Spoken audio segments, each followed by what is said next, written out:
നമസ്കാരം. ഞാനിന്നൊരു ചരിത്ര വിശേഷവുമായിട്ടാണ് വരുന്നത്. കേരളക്കരയെ പിടിച്ചുകുലുക്കിയ ഒരു ചരിത്ര വിശേഷം നിങ്ങൾക്ക് മുന്നിൽ അവതരിപ്പിക്കുകയാണ്. ഈ ചരിത്ര വിശേഷത്തിന്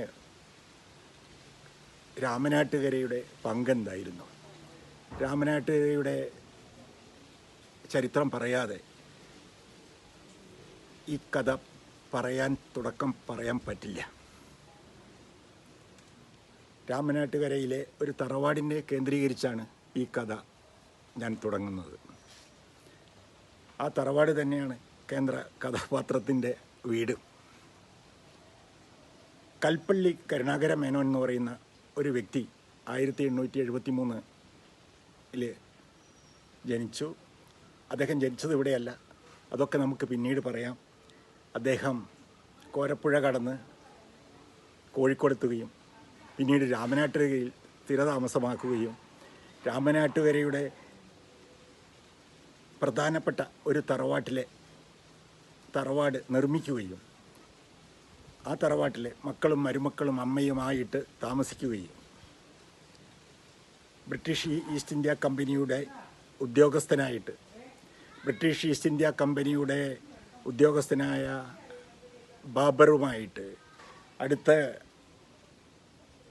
ജോലി ചെയ്യുകയും ചെയ്ത കൽപ്പള്ളി കരുണാകര മേനോനെക്കുറിച്ചാണ് ഞാനിന്ന് സംസാരിക്കുന്നത്. കൽപ്പള്ളി കരുണാകര മേനോൻ നിങ്ങളും ഞാനൊന്നും കണ്ടിട്ടില്ല.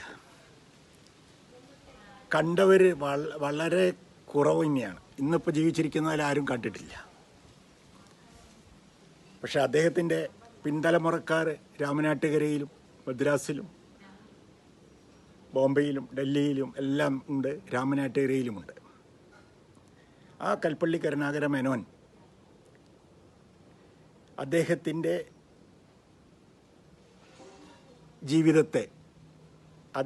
ജീവിതത്തിലെ ചെറിയൊരു ഭാഗം സിനിമയിൽ വന്നിട്ടുണ്ട്.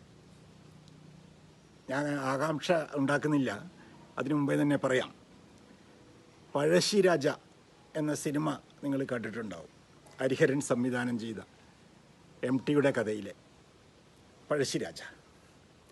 ആ പഴശ്ശിരാജയിലെ ജഗതി ശ്രീകുമാർ അഭിനയിച്ച കഥാപാത്രം ഈ കൽപ്പള്ളി കരുണാകര മേനോനാണ്.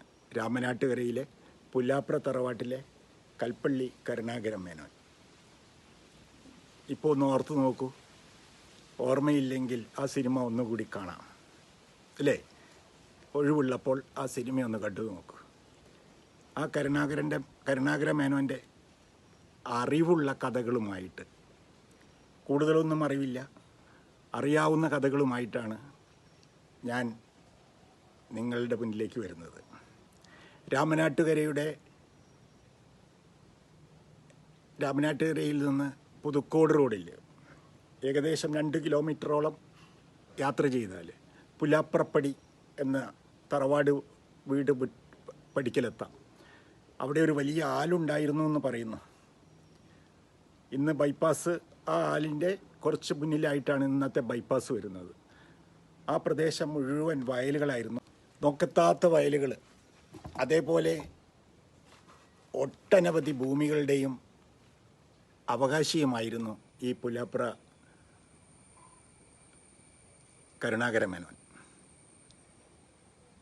ഈ കരുണാകര മേനോൻ്റെ വീടിൻ്റെ പടിപ്പുര ഇന്നും സുരക്ഷിതമായി സംരക്ഷിച്ചുകൊണ്ടിരിക്കുന്നുണ്ട്. അതിനോട് ചേർന്ന് അന്നത്തെ വെട്ടുകല്ലിൻ്റെ മനോഹരമായ ചുമരുകളും കാണാം. വടക്കുവശത്തായി കുളവും കാണാം. ഇന്ന് അവശേഷിക്കുന്നത് ഇത് മാത്രമേ ഉള്ളൂ. തറവാടെല്ലാം പൊളിച്ചുപോയി, കുടുംബക്കാരെല്ലാം കുറേയൊക്കെ വിറ്റുപോയി. കുറച്ച് പേരവിടെ താമസിക്കുന്നുണ്ട്, വീട് വെച്ച് താമസിക്കുന്നുണ്ട്. ഇത്രയുമാണ് പുലാപ്രയെക്കുറിച്ച് നമുക്ക് പറയാനുള്ളത്. പുലാപ്ര പടി എന്ന് പറയുന്നത് ബസ്സിൽ പോകുന്നവർ മാത്രം സംസാരിക്കുന്ന ഒരു മാത്രമായി മാറിയിരിക്കുകയാണ്. പക്ഷേ ചരിത്രത്തിൽ മറക്കാൻ പറ്റാത്ത കാര്യങ്ങളുണ്ട്. നമ്മുടെ നാട്ടുകാർ ബ്രിട്ടീഷുകാരൊപ്പം ചേർന്ന് നമ്മുടെ രാജ്യത്തെ പ്രമുഖരായ പലരും ബ്രിട്ടീഷുകാരുമായി ചേർന്ന് ഈ രാജ്യത്തിനെതിരായിട്ട് പ്രവർത്തിച്ചു എന്നുള്ളത് മറക്കാൻ പറ്റാത്തൊരു കാര്യമാണ്. അതിൽ ഭാഗഭാക്കായി തീർന്നു ഈ കരുണാകര മേനോൻ. അതിന് അദ്ദേഹത്തെ കുറ്റം പറഞ്ഞിട്ട് കാര്യമില്ല. സാഹചര്യമാണ് അതിനെല്ലാം പ്രചോദനമായത്.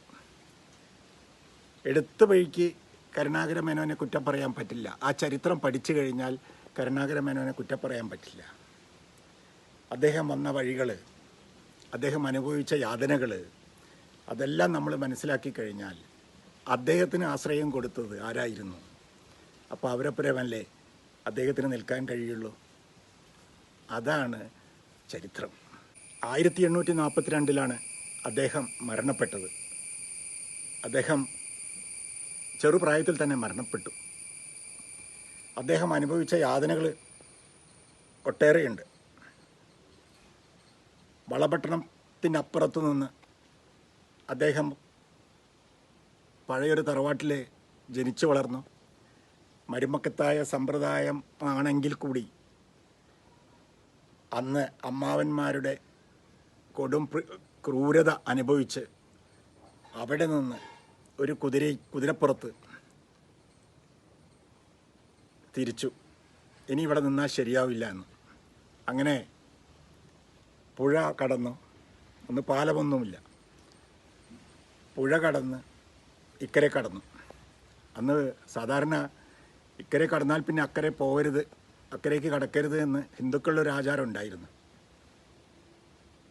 അങ്ങനെ ഇദ്ദേഹം കോഴിക്കോടെത്തി. ഇദ്ദേഹത്തിന് ചെറുപ്പത്തിലൊരു കാര്യം ഉണ്ടായിരുന്നു. സ്കൂളിലൊന്നും വിട്ടിരുന്നില്ല. പക്ഷേ അമ്മാവൻ്റെ മക്കളും മറ്റും പഠിക്കുന്നത് കേട്ട് ചുമരരികിൽ പോയി നിന്ന് കേട്ട് പഠിച്ച് ഇംഗ്ലീഷൊക്കെ നന്നായിട്ട് വശമായിരുന്നു ആ കാലഘട്ടത്തിൽ. അങ്ങനെ കോഴിക്കോടെത്തി. കോഴിക്കോട് ഒരു കരാറുകാരൻ്റെ, ഒരു ബ്രിട്ടീഷ് കരാറുകാരൻ്റെ ഒപ്പരം ജോലിക്ക് നിന്നു. ഒരു കടവിൻ്റെ കാവൽക്കാരനായിട്ടാണ് നിന്നത്. അപ്പോൾ ചുങ്കം പിരിക്കുക എന്ന് പറയുന്നൊരു സംവിധാനമുണ്ട് കടവ് കിടക്കുമ്പോൾ. ഇന്നും ഉണ്ടല്ലോ ചുങ്കം പിരിവുണ്ടല്ലോ, ടോൾ ഗേറ്റ് ഉണ്ടല്ലോ. അതേപോലെ അന്നും ചുങ്കമുണ്ടായിരുന്നു. അന്ന് ആ ചുങ്കത്ത് എത്തിയത് അന്നത്തെ കലക്ടറായിരുന്നു. കലക്ടറായിട്ട് പോലും ചുങ്കം വാങ്ങാതെ കരുണാകര മേനോൻ വിട്ടില്ല. അങ്ങനെ ഇംഗ്ലീഷ് സംസാരമായി, രണ്ടുപേരും തമ്മിൽ സംസാരമായി. കരുണാകര മേനോൻ പറയുകയായി, എന്നെ ഇവിടെ കരാറ് ഏൽപ്പിച്ചത് ചുങ്കം വാങ്ങാനാണ്. അത് ആരായാലും എനിക്ക് ചുങ്കം തന്നിട്ടേ പോകാൻ പറ്റുള്ളൂ. ആ നിശ്ചയദാർഢ്യത്തിന് മുന്നിൽ കലക്ടർ പണം കൊടുക്കുകയും കലക്ടർ പോവുകയും ചെയ്തു. പിറ്റേന്ന് രാവിലെ ഒരാൾ വന്ന് കരുണാകര മേനോനോട് കച്ചേരിയിലേക്ക് എത്താൻ പറഞ്ഞു, കളക്ട്രേറ്റിലേക്ക് എത്താൻ പറഞ്ഞു. ആകെ പേടിച്ച് ഏതായാലും ഉള്ള പണിയൊക്കെ പോയി എന്ന് കരുതി കളക്ട്രേറ്റിൽ എത്തിയപ്പോൾ കളക്ടറുമായിട്ട് സംസാരിച്ചു. അന്ന് കച്ചേരിയിലൊരു ജോലി കൊടുക്കുകയാണ് ചെയ്തത് ഇദ്ദേഹത്തിൻ്റെ കൈപ്പട നല്ല മനോഹരമായിരുന്നു. നന്നായിട്ട് എഴുതും, ഇംഗ്ലീഷും മലയാളവുമല്ല. പിന്നെ ഭാഷയും നൈപുണ്യവും നന്നായിട്ടുണ്ട്. കച്ചേരിയിലെ ജോലി അദ്ദേഹത്തിന് വളരെ സന്തോഷമായി. കച്ചേരിയിലെ ജോലി ചെയ്യുമ്പോൾ തന്നെ ഇദ്ദേഹം വളരെ വിശ്വസ്തനാണെന്ന് മനസ്സിലാക്കി ഇദ്ദേഹത്തെ ബ്രിട്ടീഷുകാർ അവരുടെ പല കാര്യങ്ങൾക്കും ഉപയോഗപ്പെടുത്തി.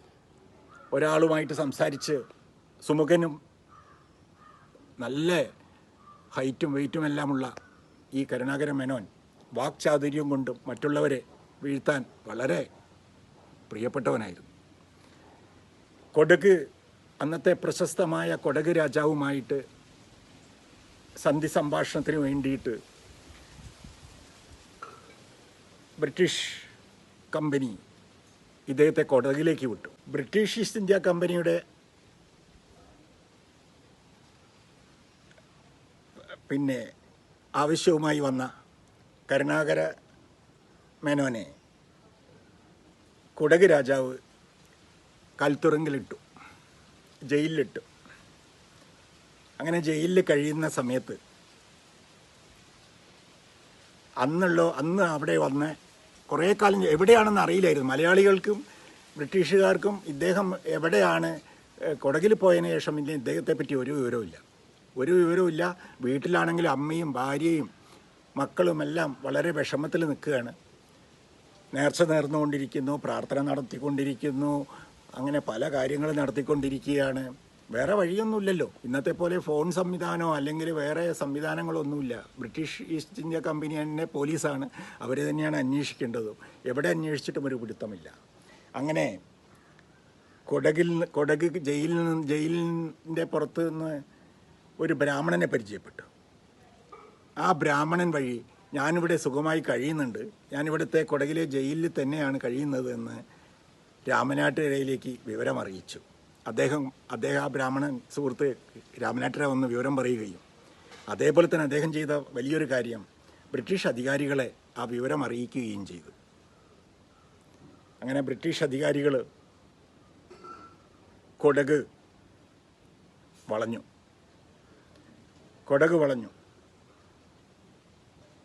എന്നിട്ടും ഇദ്ദേഹത്തെ പിടിക്കാനായില്ല.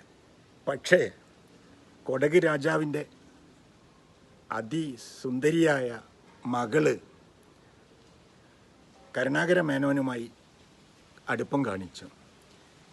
അങ്ങനെ കൊടക് കൊട്ടാരത്തിൽ നിന്ന് അഴുക്കുചാല് പുറത്തേക്ക് പോകുന്നുണ്ട്. ആ അഴുക്കുചാലിൽ കൂടി പോയാൽ പുറത്തെത്തും എന്ന്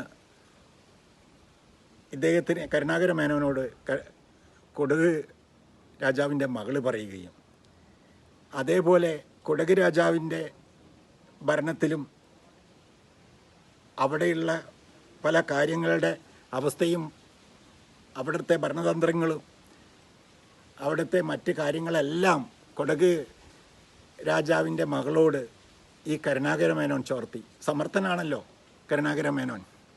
അങ്ങനെ കൊടക് രാജാവിനെ അതെല്ലാം പഠിച്ചു വെച്ചതിന് ശേഷമാണ് ഈ ഓവുചാലിൽ കൂടി കരുണാകര മേനോൻ കൊടകിൽ നിന്ന് രക്ഷപ്പെടുന്നത്. കൊടക് ചരിത്രവും കേരള ചരിത്രവും കരുണാകര മേനോൻ്റെ ചരിത്രവും രാമനാട്ടുകരയുടെ ചരിത്രവുമായി വീണ്ടും വരാം. നന്ദി, നമസ്കാരം.